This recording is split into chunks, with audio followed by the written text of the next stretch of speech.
natin siya, nilagyan natin ng mabuong Oo nga. Sorry ah. pinapala doon, Ella. Pero kung sala lang may mga ginawa mo, tinapunan mo ng cake, lahat ng mga ginawa mo. Kaya deserve mo din. Hindi! Hindi! Ikaw ka, tinulak mo So, siya. yun. Siguro, ang pinaka-better na gawin mo niyan is kausapin mo yung dalawa. Puntahan mo si Elaine. Puntahan natin si Elaine. Puntahan natin si Saidi. Then, pag-usapan nyo yung tatlo.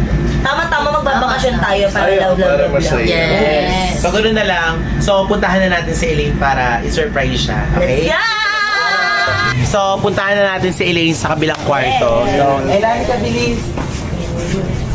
Ano?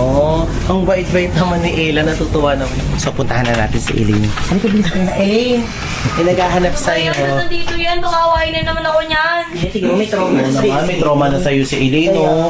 O, bilis, mag-usap na kayo. May sasabihin daw sa'yo si Ella. Okay.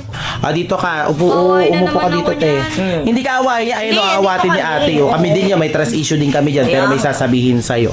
O, ano yung sasabihin mo, Ella? Gusto ko lang humingi ng sorry sa lahat ng ginawa ko sa'yo.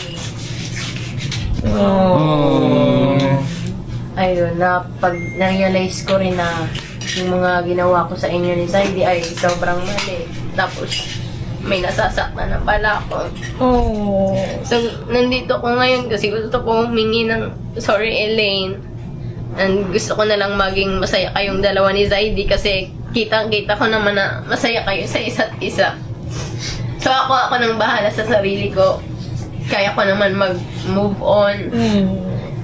Basta, gusto ko nang magkaayos na tayo, tatlo nila Zaidi, para happy lang. Oo, kaihang! Naiyak siya.